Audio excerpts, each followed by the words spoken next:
नमस्कार. 20 नोव्हेंबर हा दिवस जागतिक मूळव्याध दिन म्हणून साजरा केला जातो. प्रथमतः मी आपणा सर्वांचे स्वागत करतो. आज खूप दिवसांनी, खूप महिन्यांनी आपण YouTube लाईव्ह करीत आहोत. जागतिक मूळव्याध दिन तशी संकल्पना थोडीशी विचित्र वाटते. परंतु याची आवश्यकता का पडली आणि याचं महत्त्व काय आहे, हे आज आपण समजून घेणार आहोत.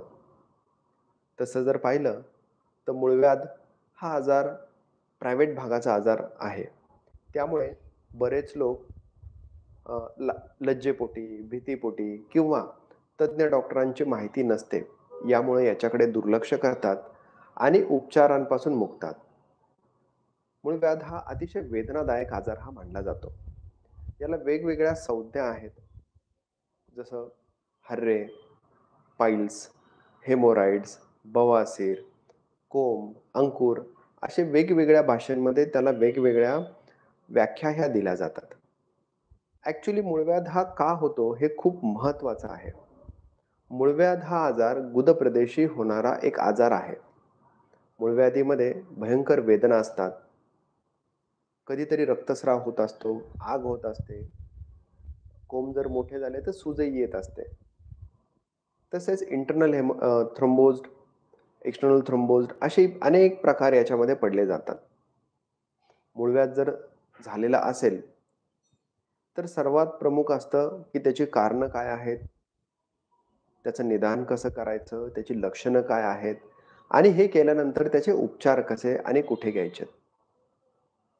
मूळव्याधीची जर कारणं आपण पाहिलं, तर सध्या जी बदलती जीवनशैली आहे, म्हणजेच लाईफस्टाईल जी चुकीच्या पद्धतीने आज होताना दिसते, हे प्रमुख कारण मानलं जातं मूळव्याध होण्याच्या पाठीमागे. जर आपण 20 वर्षांपूर्वी, 10 वर्षांपूर्वीचं जर लाईफस्टाईल पाहिलं, आपल्या भारतामध्ये हे पूर्णपणे वेगळं होतं. केमिकल युक्त आता असणारे खाद्यपदार्थ, हे याला प्रमुख कारणीभूत ठरले जातात. पूर्वीचं जेवण जर होतं, तर केमिकल फ्री होतं. शुद्ध हवा होती, शुद्ध पाणी होतं. सूर्यप्रकाश भरपूर मिळायचा. व्यायाम हा अ, आपोआप व्हायचा. शेतीच्या माध्यमातून असेल, वेगवेगळ्या कामांच्या माध्यमातून असेल. पूर्वी लोक तालीम करायचे, योगासनांकडे जास्त लक्ष असायचं. फिजिकल ॲक्टिव्हिटीज ह्या खूप मोठ्या प्रमाणात केल्या जात होत्या. परंतु सध्या यांच्याकडे खूप मोठ्या प्रमाणात दुर्लक्ष होताना दिसून येतं. खाण्यापिण्याच्या चुकीच्या सवयी, चुकीच्या पद्धती आणि चुकीचा आहार यामुळे शरीरातली उष्णता वाढते. बद्धकोष्ठता म्हणजे कॉन्स्टिपेशन होताना दिसतं आणि कॉन्स्टिपेशन हे वारंवार होत राहिल्यामुळं मूळव्याधीचा त्रास होताना दिसून येतो. त्यामुळं आहार म्हणजे खाणं-पिणं, विहार म्हणजे व्यायाम आणि तुमची निद्रा म्हणजे वेळेवर असणारी झोप, ह्या गोष्टी यासाठी खूप महत्त्वाच्या दिसून येतात. मूळव्याधीची लक्षणं जर आपण पाहिली, तर लक्षणांमध्ये प्रमुख असते वेदना. शौचानंतर किंवा शौच करताना शौच ठिकाणी वेदना होणे म्हणजे दुखणे, कधीतरी आगाग होणे किंवा रक्तस्राव होणे. ही प्रमुख 3 लक्षणं त्या ठिकाणी दिसून येतात. मूळव्याधीच्या जर प्रकारांमध्ये आपण गेलो तर 1st degree, 2nd degree, 3rd degree, 4th degree ह्या वेगवेगळ्या पद्धतीनुसार त्याची वेगवेगळी लक्षणं ही वेगवेगळ्या रुग्णांमध्ये कमी जास्त प्रमाणामध्ये दिसून येतात. तज्ञ डॉक्टरांकडून याचा योग्य वेळी जर निदान करून घेतले, तर निश्चितपणे मूळव्याधीपासून मुक्ती मिळू शकते. यासाठी मूळव्याधीसाठी स्पेशली ॲनल एक्झामिनेशन हे खूप महत्त्वाचे असते. म्हणजे गुदभागाचे परीक्षण करणे. गुदभागाच्या परीक्षणामध्ये रेक्टोस्कोपी ही तपासणी करता येते. प्रोक्टोस्कोपी तपासणी करता येते. तसेच जर ॲडव्हान्समध्ये आपण केले तर व्हिडिओ रेक्टोस्कोपी म्हणजे दुर्बिणीद्वारे तपासणी या आजाराची देखील करता येते. यामुळे परफेक्ट निदान होते आणि परफेक्ट निदान झाले तर उत्तम उपचार होताना आपल्याला दिसून येतात. मूळव्याधीमध्ये या लक्षणं ही अतिशय विचित्र असतात. त्यामुळे बरेचसे रुग्ण हे मित्राला सांगणे किंवा घरी सांगणे, नातेवाईकांना सांगणे या गोष्टी टाळतात. प्रायव्हसी खूप जपतात या गोष्टीमध्ये. त्यामुळे मूळव्याधामध्ये जर नुकतीच सुरुवात झालेली असेल, तर तो दिवसेंदिवस वाढत जातो आणि मग त्याची ऑपरेशनची वेळ ही येते आणि ऑपरेशनची वेळ आल्यानंतर रुग्ण डॉक्टरांशी असेल किंवा त्याच्या जवळच्या लोकांशी ह्या गोष्टी शेअर करतात. वास्तविक पाहता मूळव्याध हा आजार जसा लाईफस्टाईलशी रिलेटेड आहे, तसाच जर योग्य लाईफस्टाईल ठेवली, तर तो नियंत्रित सुद्धा राहतो, बरा सुद्धा होतो. हेही तितकेच महत्त्वाचे आहे.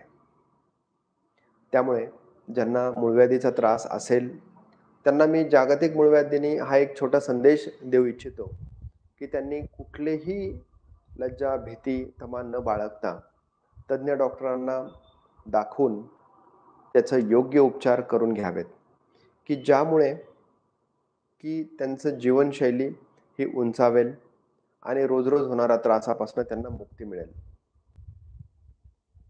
याच गोष्टींसाठी जागतिक मूळव्याध दिन याची स्थापना करण्यात आली. आमचे गुरुजी डॉक्टर अशोक लड्ढा यांचं याच्यामध्ये खूप मोठं अनुदान आहे. यांनी जागतिक मूळव्याध दिन डिक्लेअर व्हावा आणि जनलोकांमध्ये जी भीतीची भावना आहे, लज्जेची भावना आहे, त्यांनी याच्यासाठी ओपन अप व्हावं. त्याचप्रमाणे त्याची जनजागृती चांगल्या पद्धतीने व्हावी. लोकांमध्ये असणारे न्यूनगंड, गैरसमज हे दूर व्हावेत. लोकांनी याकडे एक आजार म्हणून पाहावा आणि त्याचे उपचार करून घ्यावेत. अशा विविध एम्स आणि ऑब्जेक्टनी जागतिक मूळव्याध दिन हा साजरा केला जातो. ऑब्व्हियसली की याचा उद्देश हा एकच आहे, की सर्वसामान्यांपर्यंत मूळव्याध हा आजार पोहोचावा.